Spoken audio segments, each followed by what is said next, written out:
My name's Lori Roth. I work for IES Abroad. I am based in Philadelphia, which is where my house is. You can see right here, but we're based in Chicago. And then I work with students who go to colleges and universities in the Northeast from Philadelphia up through Maine. So a lot of schools. So I'm going to attempt to share my screen right now. Tell me if you can see it. I see a couple of you. Can you nod? If you can, okay, great. And this is a fairly brief presentation just about IES, about our programs and how that works for our Brandeis students. Feel free if you have any questions along the way, if you want to either unmute yourselves and ask, or if you want to pop it in the chat, that's fine too, but I'll have time for questions at the end. Let's get started. Okay, so why study abroad in general? I can kind of breeze through this because you guys are already here, so you're interested in that. These are just a couple different reasons. I can tell you I did study abroad myself too, and it was for a lot of these reasons. I would say for me personally, it was also to take different types of classes than those that were available at my home school in my major, and so that can be a contributing factor too. Another fun thing that students don't always think about are the career outcomes of study abroad. Sometimes parents like to see this slide too. We've actually surveyed a lot of our alums, and you can see a lot of the pretty interesting results of study abroad as it pertains to career outcomes as well. So IES Abroad, who we are, so it stands for the Institute for the International Education of Students. We were founded right after World War II in 1950, so 70 years ago. We're based in Chicago. We started as a nonprofit. We're still very much a nonprofit. What that means is that a lot of everything that we do is about the students, and a lot of what we do involves giving scholarships and financial aid back to students as well. And we have what's called a center-based program model. So we have 32 different cities around the world where we have study abroad programs. Each of those locations has a building. It could be a whole building. It could be just a floor of a building. It depends on the city. And we actually have a full center staff in each of those locations. So it's not like you're just going off and you're going to be dropped down all alone. We have locals, but it's American style advising to be able to help you through all those different things as well. Different places you can study. I made this extremely beautiful map just for you guys of all of the programs that are Brandeis approved of the IES programs around the world. So I mentioned we're in 32 different cities, but the ones that you can see on here are actually ones that are currently on the Brandeis approved programs list. So lots of different options for different types of students. Why it makes sense to go with IES in general, or if you have any questions about comparing different types of programs, what I can tell you about us is we're definitely known for the strength of our health and safety support. So in each of the different places around the world where we have students, we have a full staff that's on call 24/7. Should you need anything, the faculty that we have are very well regarded around the world. I mentioned the scholarships that we have. I'll get back to the diverse and inclusive community in a minute. We are definitely known for having local staff as well. Almost all of our staff on site, they're not like, it's not like I'm going to go and be a center director somewhere. They're actually locals who have a lot of experience and are able to help students with learning about the area where they're living for the semester. And a lot of times they've actually themselves did their undergraduate or graduate degrees at the universities that we're working with, so they can give you that firsthand experience as well. We help you with the housing, so it's not like you are going to, I don't know, London for the semester and you have to find your own housing. We help you with all of that, and they're highly vetted. We go through them every semester and make sure whether it's a host family or an apartment that it's up to the standards that we have for our program housing. And then personal advising and support. So all of you have me. I'm here to help you every step along the way. But for each of the programs that we have, we also have a corresponding advisor. They're based out of our Chicago headquarters. Like everyone, they're working from home right now, but they're there to help you with every step along the way. They're the experts on each of those programs. In terms of scholarships and financial aid, it's actually really easy. So Ari, I'm sure, has talked to you about and is happy to talk to you about how it works on the Brandeis side, but we actually have a lot of our own scholarships in aid too. So additionally, there's certainly outside scholarships that you can apply for, but we would love to have you apply for any of our scholarships as well. We have both need-based aid and donor funded aid. So because we've been around for such a long time, we actually have a lot of alums who've donated scholarships back for students, usually to go on the program that they went on, is how they like to do it. Or it could be students that were from their college or their major. There's all different types of scholarships. So we have one deadline per semester. You can see them on here. And it's actually super, super easy to apply. You can even apply for a scholarship before you decide which program to apply to, or whether or not you even want to apply for a program. You can submit that scholarship application separately. It's very easy, and you actually hear back within just a few days about what your scholarship amount would be. And again, it can be even before you decide which program to go on. So it's a great process, and I'm really happy with the way it works. One big thing that's important to us here at IES Abroad is diversity. So we started it's called the Initiative to Diversify Education Abroad, IDEA, about 10 years ago. In that time, we've greatly increased the number of students from diverse backgrounds that have gone on our programs. I think it's 140%. I don't have the statistic in front of me right now, but it's always been a priority for us. And for students from all different types of diverse backgrounds, some of the resources that we have are, we actually have a diversity team who is here to help with any specific advising questions that you might have. We have bloggers that are specifically students from underrepresented backgrounds that identify as IDEA bloggers on our website, that you can look at their blogs to talk about their experiences. And we even have country-specific resources to talk about experience of different types of students who are going into different countries, and what the types of things to think about beforehand, what types of things other students have thought about, all different types of perspectives. So those are really helpful. Different types of programs that we have. So I mentioned we're center-based model. In each of the places, we actually have a center. At a lot of the places, and almost all of the ones that are on the Brandeis approved programs list, students can take a combination of classes that are IES classes. So they're classes that are taught by our professors. So we hire local professors to come and teach the study abroad students, either in English or in the host country language, just depending on the program. In those classes, you'll actually be in classes with other study abroad students. That's part of it. And then for students who are doing that type of a program, we have other types of ways of interacting with the locals then, if you're not taking partner university courses with local students. So it could be that the housing is with other local students, or in a homestay, or it could be that we encourage students to do a service learning component or an internship. There's all different types of ways of getting involved. Some of our programs, students actually take all of their courses at the local university. So that's kind of the opposite extreme. We help you enroll in those courses, register in the courses, and then you take the courses with the local students, usually in that host country language. Sometimes it's in English, depending on the country. And then we have a lot of our programs, and a lot of the programs that the Brandeis students go on are kind of a hybrid of the two. You take a mix of IES courses and local university courses, and that works out really, really well for the students because it's kind of the best of both worlds. Those students are able to take courses with other study abroad students, and but with professors who are used to having study abroad students in their classroom, and then also some of their courses at the local universities, which is fun to be able to experience what universities are like in that country. So a mix of different things. Let's see, majors and language, all different types of things available, as you know, all of this.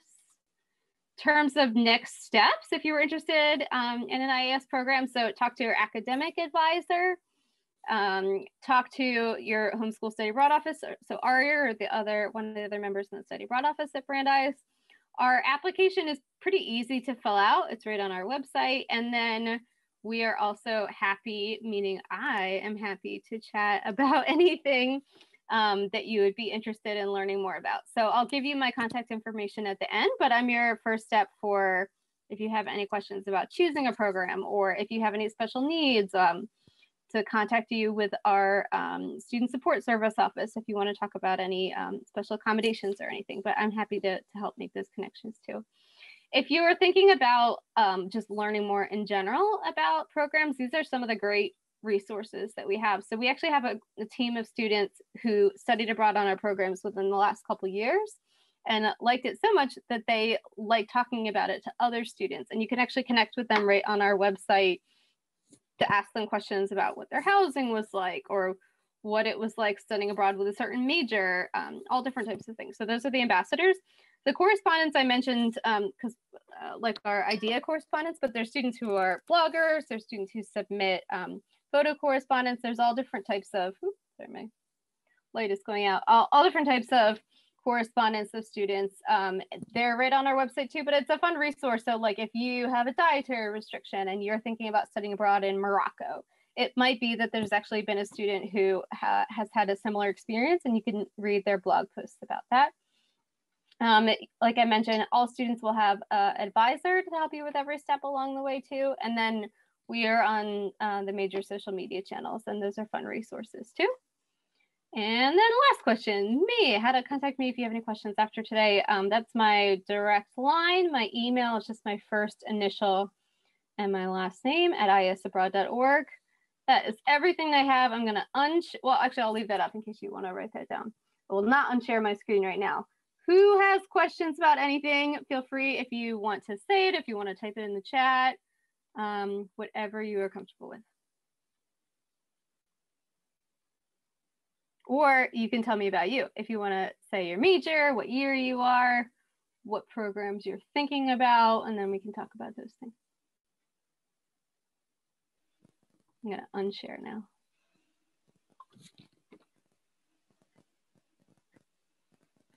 Ooh, English speaking programs in Europe. Good question. There are lots of different ones. So most important, it depends on your major and what you want to get out of the experience. But in terms of English speaking programs, so the first type of thing you could do is go to an English speaking country. Another thing that is important that works out well for a lot of students is actually our program that we offer in Amsterdam. So in the Netherlands, as you probably know, they speak Dutch, but there is a growing tradition of offering full undergraduate programs in English because not too many people outside of the Netherlands speak Dutch in the world. So the Netherlands can be a fun place to take kind of technical courses because it's not usually advisable to take a science course or different types of STEM courses in the host country language. So to be able to do that in English, the Netherlands works out well for that. But there's also students who, from the social science perspective or history perspective, are interested in studying there. So the Netherlands, I would say, would be a good place to think about. But there's other options too. What other questions does anyone have? Oh, no problem. Lori, I have a question while others think of questions. Please. Something that I get asked a lot is related to COVID and how IES is going about planning for future summers, semesters, et cetera, and thinking through ways that study abroad might change in the future. Yeah, I would say it's a very good question. So on the big perspective, in terms of planning for the semester abroad, we have a few students abroad right now. In terms of summer, we have actually already canceled a few of our summer programs that are in locations that we know it is most likely not going to make sense for summer in terms of study abroad. So countries that have said, or programs that have said that they don't plan to have visiting international students for the summertime. And then in terms of fall, we have not canceled anything yet for fall. There's still a lot of time between now and then, happily, for this, especially for the Northern Hemisphere, in terms of planning. Sadly, I do not know the future, and so I can't guarantee anything. But in terms of the types of things to think about, from the student perspective, I would say housing is a good thing to think about. So we know, based on our experience this past year, that it may be that students will need singles, like on college campuses right now and around the world. So we are planning for that distinct possibility for summer and for fall. I'm not sure if that'll be necessary for spring. A lot of the housing that we have is with a host family around the world. Because of the different vaccine rates, I am not positive, to be honest, if that will be possible for fall. I'm not sure about summer either, just because of different types of populations who may be more at risk, that we don't want to put anyone at risk in that way. So planning for possibly not your first choice of housing if that type of housing was important for you. So just something to think about, and that if those things are important for you, then maybe planning for later when the situation has changed a little bit. So housing, I would say, is a big thing that we have thought about, that we're continuing to think about and think about in terms of how it's evolving. Also, travel. So depending on where students go in the world, not every program, but depending on where students go in the world, sometimes they choose a location or even a program based on the regional or outside of the regional travel that students are able to do. And like in the United States right now, like it looks like we're all in our houses, most people are in other parts of the world are not currently able to do any type of out of country travel. And so I don't know whether or not that will be the case in summer or fall. But what our center staff is starting to do is to think about if it was an important component of the program for all of the class to go, for example, like on our Vienna program. A lot of the students on the music program usually leave the country of Vienna and travel around to some other places to look at different things from a music perspective. And so are there things that make sense in country that can provide a rich experience and contextual experience for the music students? That's just one example.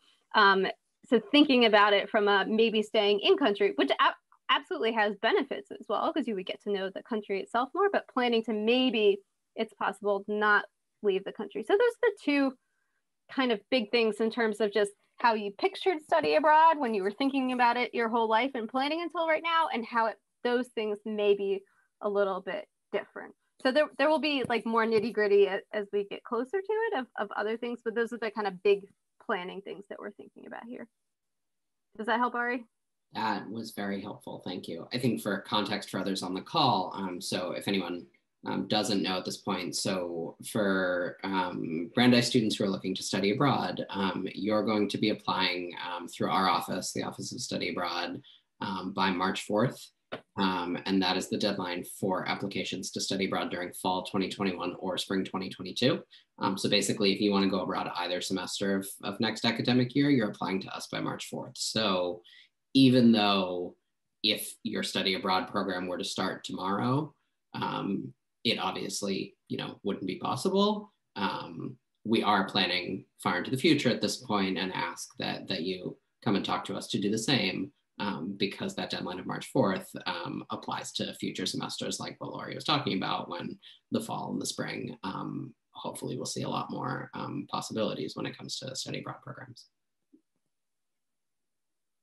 I think that definitely puts you guys all at an advantage to be planning so far ahead. Some schools, students only plan a few months before they go abroad. So the fact that you're all thinking about all of these things super early means you'll be way on top of things. So good job. I had a question Sure. about I've seen that this is sort of a thing between different study abroad organizations of Sure. how much freedom is given to the students, because some programs are pretty independent and kind of expect the students to go about their day and kind of have more independence, I guess, and then some programs are much more structured. And so I was just wondering what IES is kind of in terms of that. Yeah, that's a fair question. I would say it's similar to being on a college campus here in the United States. So you'll have classes, it'll depend on when your classes are. So some countries, the classes are anywhere from 8 a.m. to 8 p.m. Sometimes classes, like if you're going to Southern Europe, there'll be no classes in the middle of the afternoon, so you can have your siesta in the afternoon. It just depends on when the classes are. In terms of, and that is completely up to you to get to the classes. Usually any other requirements for your time, I would say, are orientation. Absolutely, students are required to go to orientation, which is usually the first couple weeks that you're on site, but it's helping you build and plan for the semester.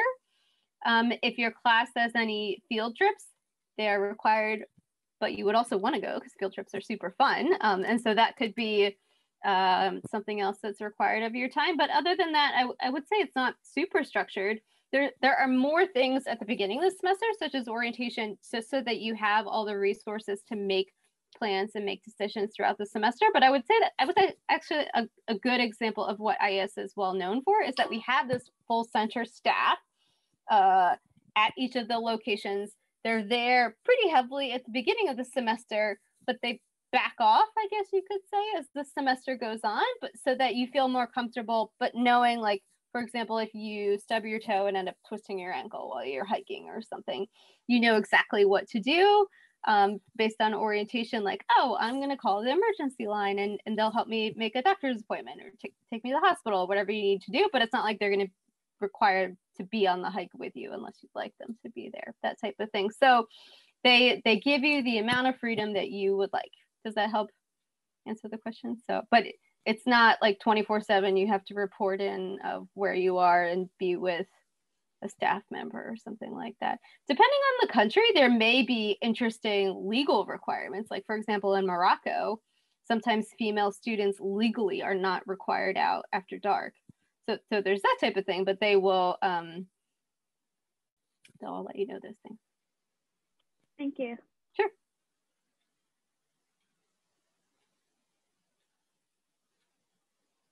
Any other questions? Maybe it wasn't after dark, was a little extreme. I think it's after 10 p.m. in Morocco, but it's just whatever the local laws are. Yeah, and that's certainly an important part of thinking about your time abroad, is recognizing that, you know, you're still going to be a Brandeis student, but you're also going to be in another country, in a foreign country, and subject to the local laws and customs, et cetera. And that's one of the reasons that our office is here, but also that we partner with organizations like IES to provide that staff support and pre-departure information so that you're well accustomed to where you're going to be and what you're going to need to be doing. Are there other questions for Lori? Lori, I don't know if you want to put your email in the chat. Let me do it. For anyone else who might have a question they want to ask you, not in front of everyone else.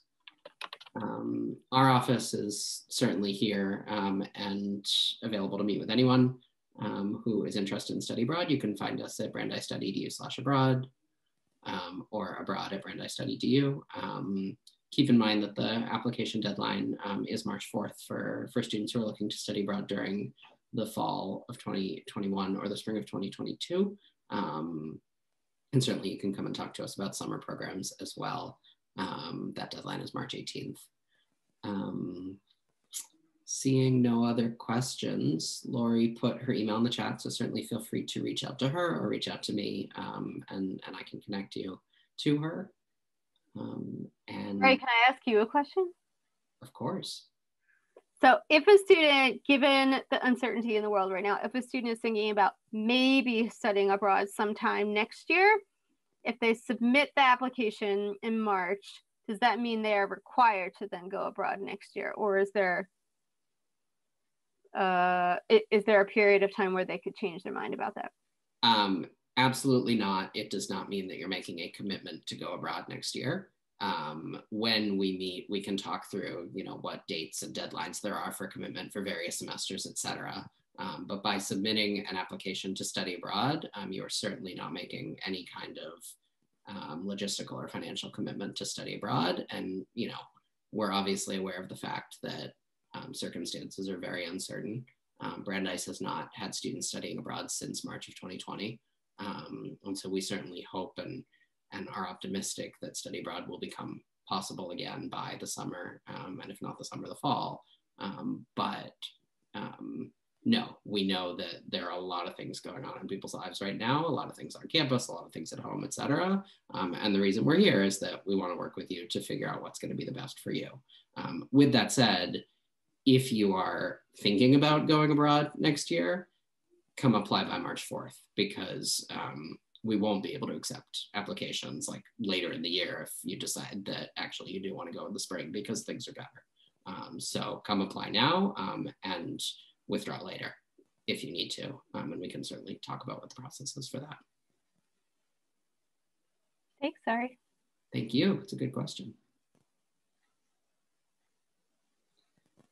Cool. Well, thank you all for being here this evening. Lori, thank you for taking some time to talk to us about IES programs. Happy to be here. hopefully I'll talk to some or all of you at some point in the next couple months. If not, good luck with planning and have a nice evening. Thank you. Thank you all. Have a good Thank rest you. of the day. Bye.